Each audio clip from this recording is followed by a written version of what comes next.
안녕하십니까, 문가십니다. 6월 13일 신규 사냥터가 출시됐었죠. 황혼의 페리온이 출시된 이후에 그러면은 출시됐으니까 한동안 쉬겠다 했는데 아닙니다. 새벽에 출시됐던 신규 사냥터 황혼의 페리온을 뒤로 전사 밸런스 패치가 있었어요. 보시면 히어로는 브랜디시 전구간 20% 증가를 하고요. 팔라딘과 다크나이트는 이 편의성 패치를 진행을 했었는데 히어로의 이 패치가 좀 유의미한 이유는 스킬 데미지가 깡으로 20%가 올랐지만 어드밴스드 콤보라는 스킬도 별도로 있기 때문에 모두 활성화된 상태에서 딜 증가폭을 생각을 하면 유의미한 패치라고 저는 생각이 듭니다.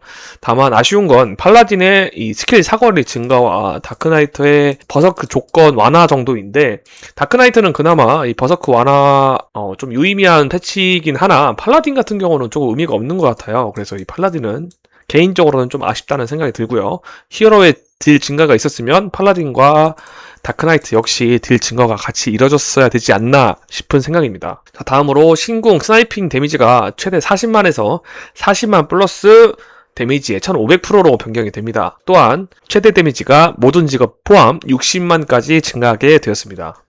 강력한 아란의 경우 혼테일에 들어가면 굉장히 버프를 많이 받은 셈이죠. 근데 한 가지 눈에 띄는 게 이 캡틴 버프입니다. 캡틴 데미지적인 측면에서 버프된 건 없습니다. 다만 이 사냥터에서 더 이상 배틀쉽 내구도가 소모되지 않게 변경이 되는데요. 보통 배틀쉽 내구도 소모가 너무나 크기 때문에 특히 이 파괴된 헤네시스 같은 경우는 몬스터 데미지가 강력하죠. 그래서 얼마 사용하지 못하고 금방 터지는 그런 불상사가 있었는데, 이거를 이제 조금 늦은 감이 있지만 이제 패치를 해주시는 거죠. 더 이상 토르페도를 뒤로 미룰 이유가 전혀 없다고 저는 생각이 듭니다. 그래서 최우선적으로 토르페도를 마스터하면 다른 직업에 비해서 조금 밀렸던 경험치가 월등히 높은 경험치 수급으로 변경될 것으로 저는 기대를 하고 있고요. 다음 보겠습니다. 이건 UI 관련된 건데, 친구창이 지금 로고오프 되신 유저분들을 보면 닉네임이 아닌 코드로 되어 있어요. 그래서 이게 누가 누군지를 모르는데 드디어 이제 로고오프를 해도 닉네임으로 나오도록 변경되었습니다. 하지만 패치 이후에 무조건 한번 로그인을 하셔야 닉네임으로 변경되는 것이기 때문에 패치 이후에도 지속적으로 접속을 안 하시는 분들은 계속해서 친구창에 코드로 남아있다는 점 말씀드리고요. 자, 이게 좀 뜨거운 감자였죠.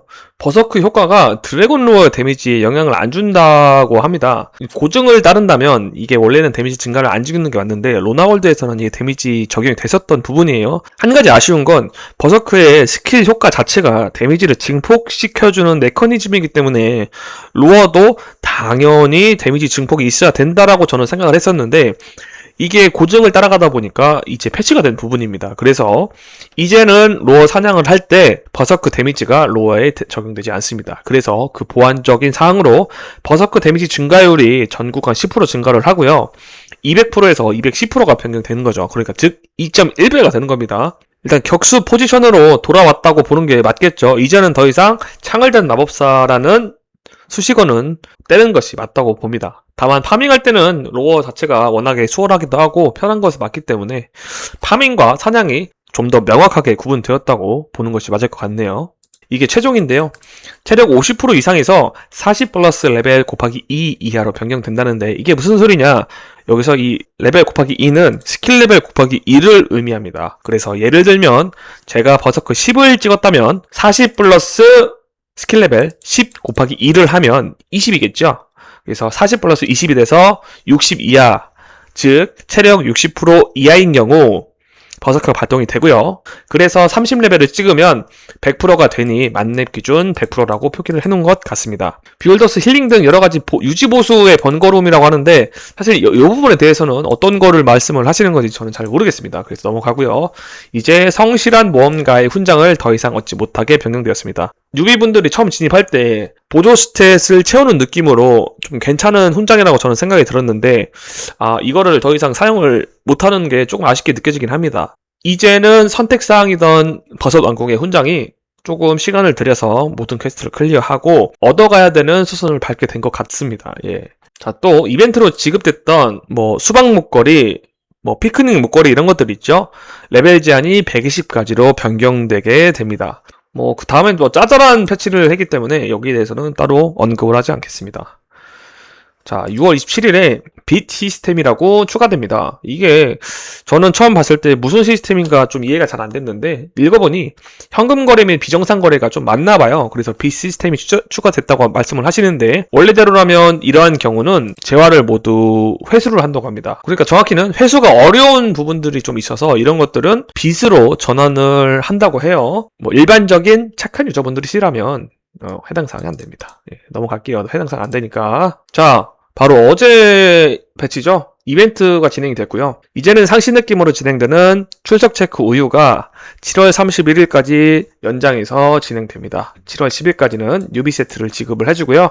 뉴비 세트는 우리가 잘 알듯이 병아리 세트 지급이 됩니다. 또한 7월 10일까지 수박 펜턴트와 헤일로 판매가 되고요. 수박 펜턴트는 레벨 120 이하까지만 사용할 수 있으니까 참고해주시고 헤일로는 구매 아직 못하신 분들은 꼭 구매하시는 게 도움이 되실 거라 봅니다.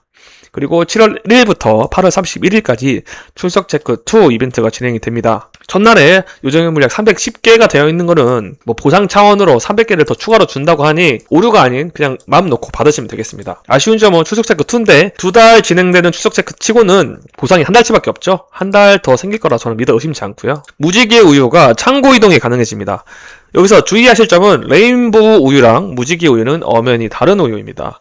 같은 효과를 지니고는 있지만 무지개 우유는 매크로를 신고하여 보상 차원에서 얻을 수 있었고 또 출석 체크 이벤트를 통해서 수급이 가능한 그런 우유이기 때문에 누적해서 쌓일 수 있는 그런 우유입니다. 이런 우유를 창고 이동이 가능하게 변경한다는 것이고요. 그래서 레인보우 우유는 창고 이동이 안 되고 무지개 우유는 창고 이동이 되게 변경되었고요. 마찬가지로 요정의 물약도 함께 이동이 가능하도록 변경되었습니다. 큐브는 창고 이동 예정이 없다고 해요. 바로 오늘이죠. 측정기 명령어가 추가되었습니다. 근데 제가 직접 해보니까 시간을 이제 뭐 따로 별도로 시작을 누르거나 정지를 눌러서 측정할 수는 없고요. 자동으로 매소가 수급되거나 사냥을 시작하면 자동으로 타임이 가는 시스템입니다. 그래서 종료할 때가 좀 애매해요. 본인이 일단은 시간을 재야 되는 건 똑같고 시간을 계속 확인해서 10분 정도 재고 싶다 해가지고 10분이 딱 되는 순간 매소와 경험치를 측정하는 방식인데 저 개인적으로는 이거를 뭐 시작 버튼, 정지 버튼을 만들어서 시간까지도 내가 마음 편히 생각 없이 사용할 수 있게끔 만들어줄 수 있으면 더 좋을 것 같다는 생각이 듭니다. 네, 그러면은 다음 영상에서 다시 뵙겠습니다. 안녕.